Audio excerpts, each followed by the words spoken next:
Hey guys, welcome back. This time around we're going to look at the anatomy of the autonomic nervous system branches. If you recall, there is two branches to the autonomic nervous system. There's the parasympathetic and the sympathetic nervous systems.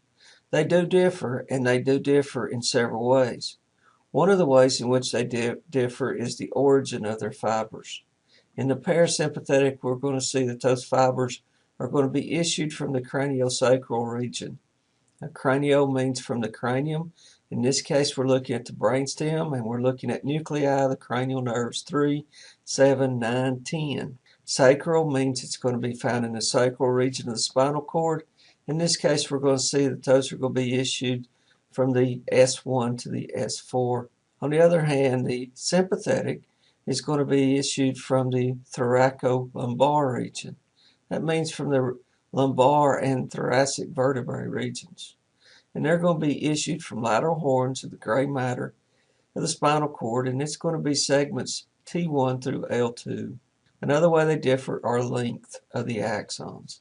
If you recall, with the autonomic nervous system, we will have two neurons that will ultimately reach from the central nervous system to the effector organ.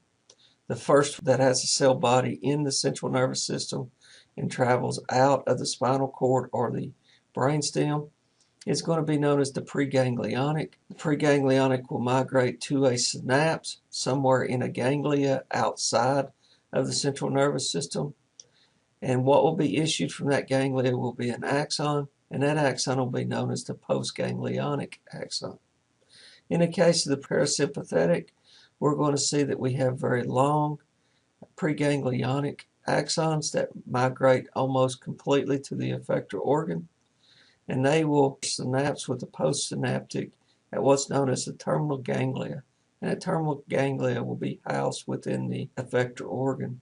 On the other hand, the sympathetic will have very short preganglionic axons that will branch very quickly or will synapse very quickly in what's known as a pair of vertebrae, or what we call a sympathetic trunk ganglia. They're going to be shortly found outside of the central nervous system. There it will synapse with the postganglionic, and the postganglionic will be the longer of the two.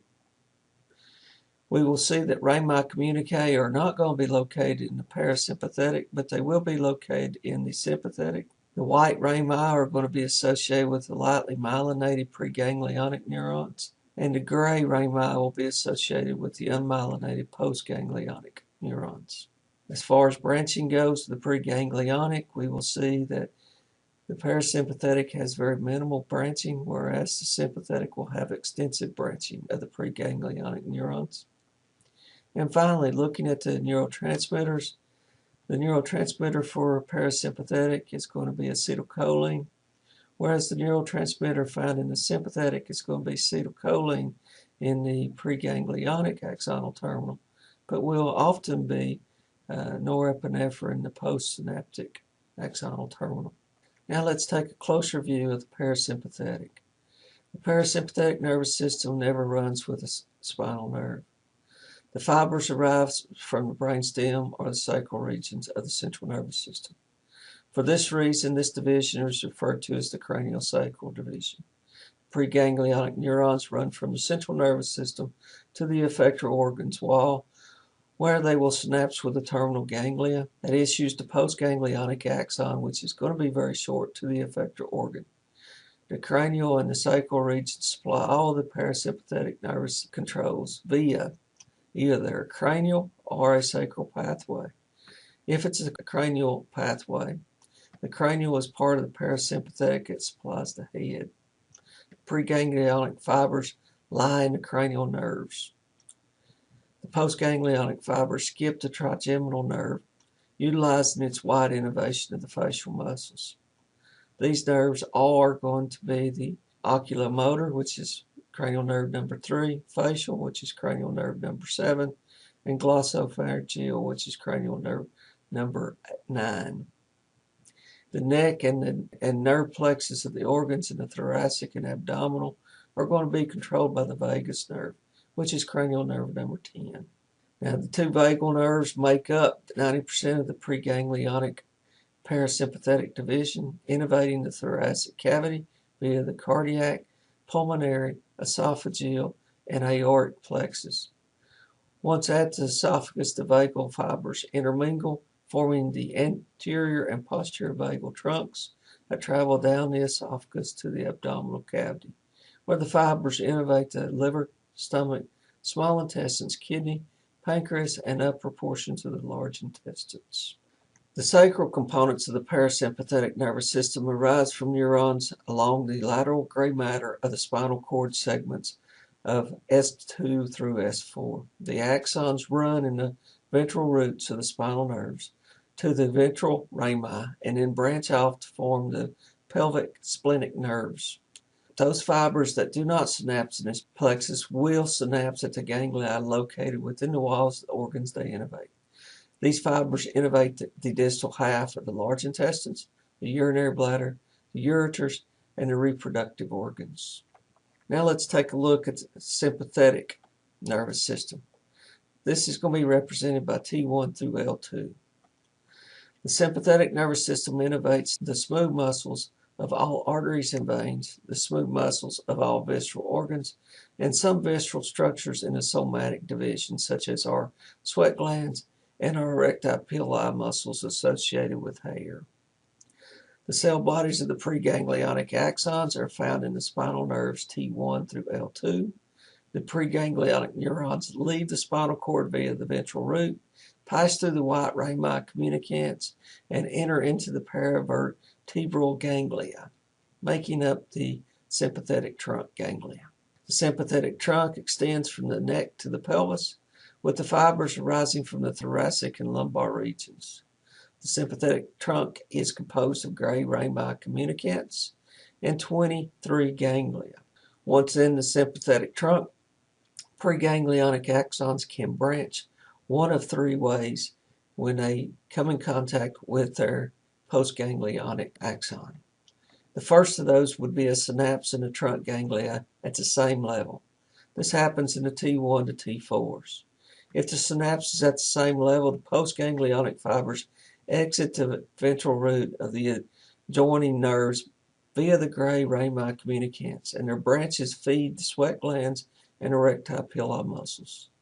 They can hop a ride, or better yet, they can branch out onto blood vessels as they go along and innervate the vascular smooth muscles associated with those blood vessels and regulate the constriction of those blood vessels. The second type of sympathetic trunk preganglionic axon communique can be at a synapse in the trunk ganglia at a different level. This can happen in the T1 to T5s.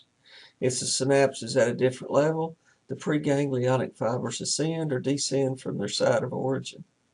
The T1, T5 segments ascend to innervate the neck, head, and thoracic regions via postganglionic axons that are issued from the superior cervical ganglia. They innervate the skin, upper eyelid, and divert branches to the cardiac bodies and sinuses, to the larynx, pharynx, and the cardiac nerves to the heart.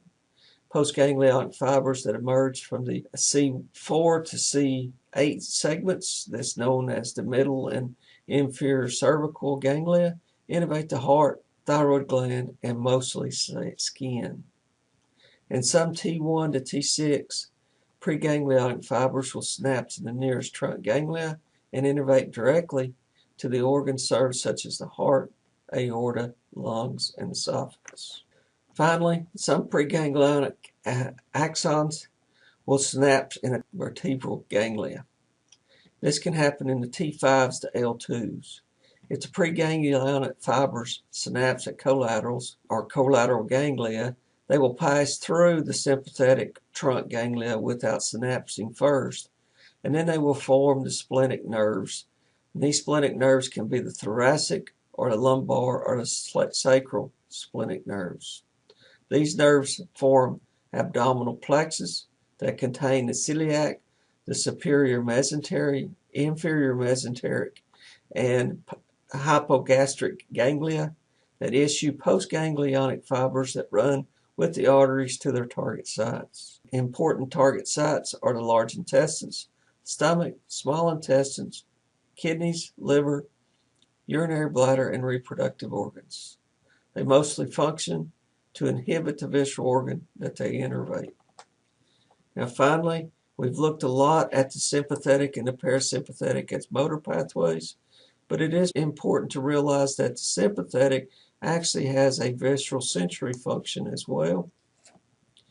These neurons send information concerning chemical changes, stretch, and irritation of the visceral, and are found in the facial, glossopharyngeal, vagus, splenic, and spinal nerves. They are associated with what we refer to as referred pain. Referred pain results from the fact that these fibers travel the same path as somatic pain fibers. This explains why a person having a heart attack experiences radiating pain down the left arm. Next time around, we'll look at the physiology of the autonomic nervous system. You guys have a great day. See ya.